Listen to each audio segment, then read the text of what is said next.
Keunggulannya surat Tabarak itu bisa darajah di bawah surat-surat yang lain. Sudah, ini surat Tabarak agak panjang. Tapi alhamdulillah dari semua itu surat Tabarak itu kalah bi qul huwallahu ahad. Jadi ini nikmat terbesar kita. Karena nggak perlu Tabarak, saiki porsi ini diturunkan jadi apa? Qul. Makanya banyak tarawih main apa? Qul. Itu bukan cari cepet, itu dalile musalsal ila Rasulillah sallallahu alaihi wasallam. Jadi ada sahabat itu kalau ngimami main kulhu. Di Indonesia masih mendingan kulhunya rakaat kedua ya.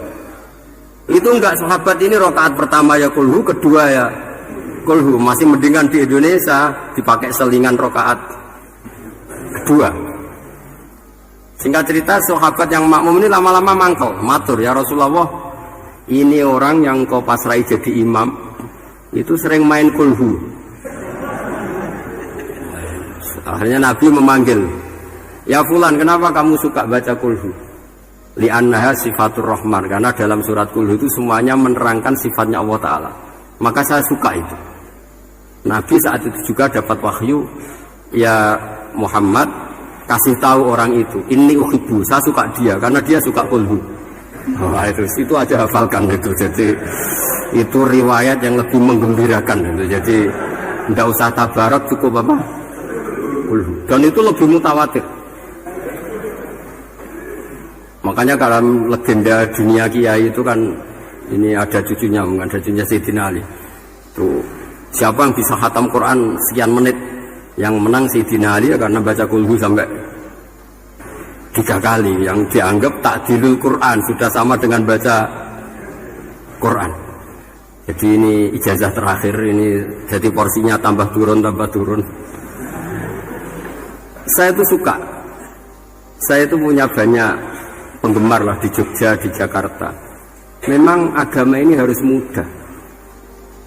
Saya itu kalau baca kulhu itu sampai nangis.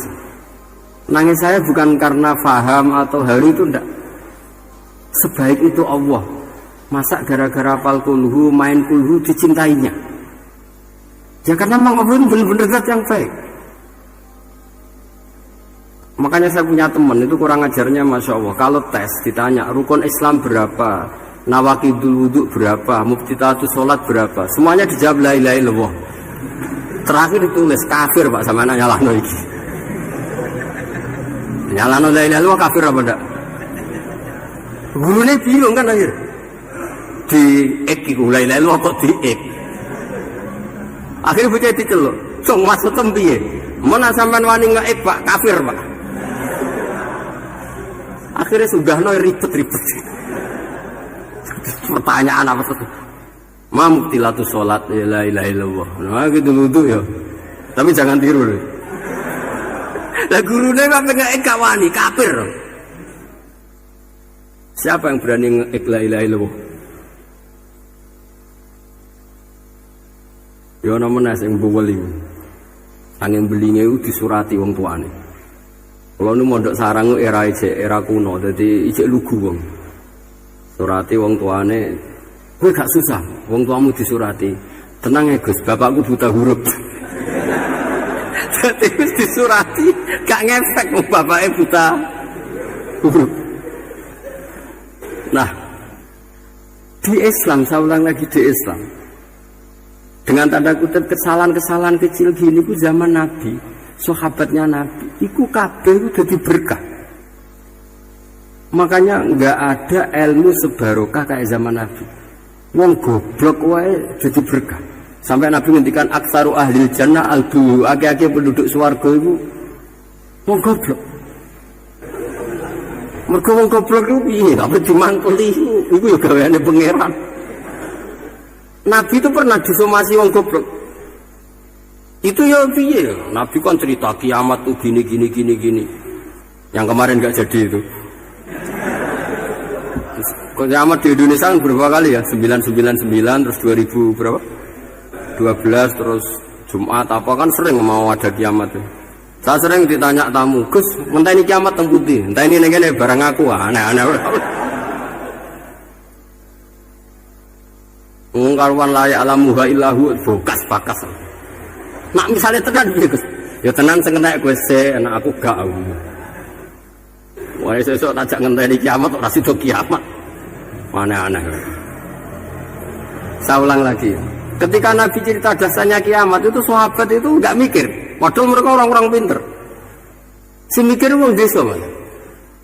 Ya Rasulullah mata sa'ah. Engkau itu cerita kiamat terus tapi enggak jelas tanggalnya. Lalu itu kapan? Wah, kaget sahabat. Pinter juga. Kalau cerita itu ada tanggalnya dong. Ini kan cerita terus tapi enggak jelas tanggalnya. Apa diamuk wong desa?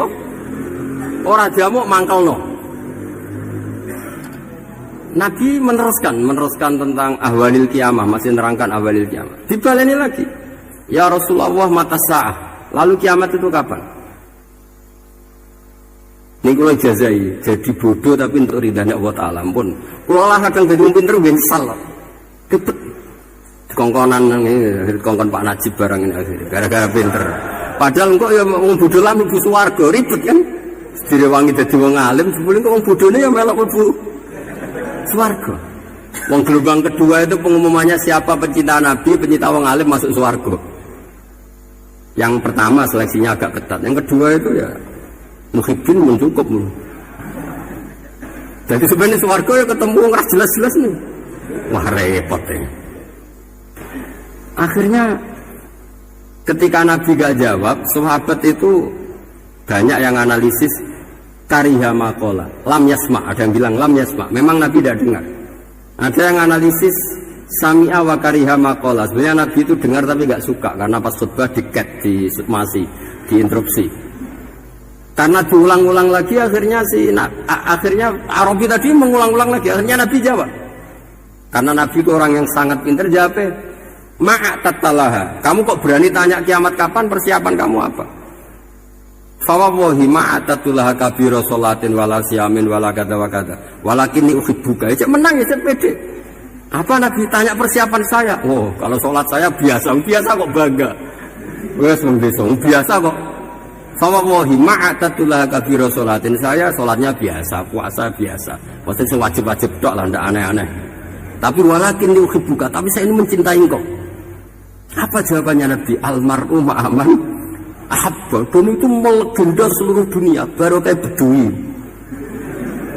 Jadi semua orang yang hafal hadis almar'u ma'aman ahabba atau anta ma'aman ahabba, itu barokatuh hadal Bedui, karena berkahnya orang Bedui. Dan hadis itu mutawatir karena dikatakan Nabi ketika khutbah, orangnya banyak yang hadir banyak. Barokahnya orang Bedui, gak disopan santun. Mujizatnya Nabi seringnya gara-gara orang Bedui. Nabi khutbah, wis khutbah cerita akhirat, cerita kebaikan.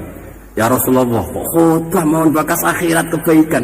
Sekarang itu tidak ada hujan, halakatil amwal. Sekarang harta hilang semua.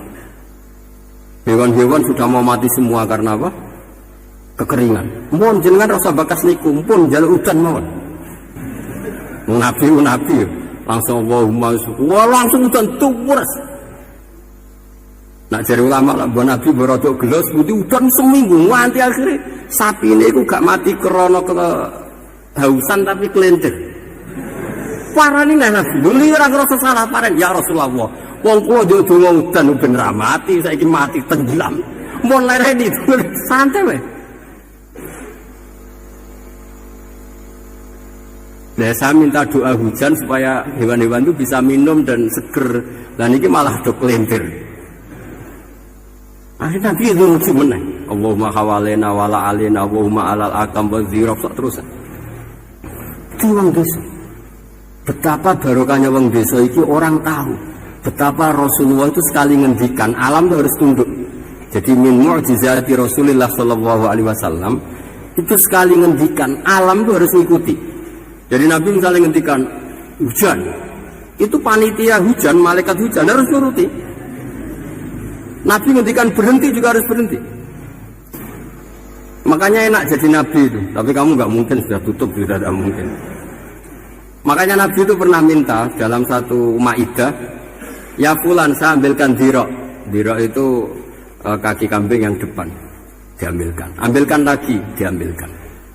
Ambilkan lagi ya Rasulullah, bukankah kambing hanya punya dirok dua, kaki depan dua.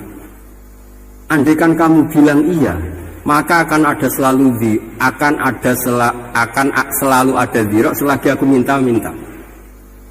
Karena alam ini akan mengikuti. Jadi Nabi misalnya mau dahar gitu ya, kok Nabi ngendikan, ya Jabir, ini jangan kamu entas, yang entas harus saya. Ini cukup untuk makan orang banyak. Nabi sekali ngendikan cukup. Nasi ini punya konstitusi, harus cukup. Karena Nabi ngendikan cukup. Itu hebatnya Nabi. Beliau punya spesial. Alamnya harus nurut sama beliau.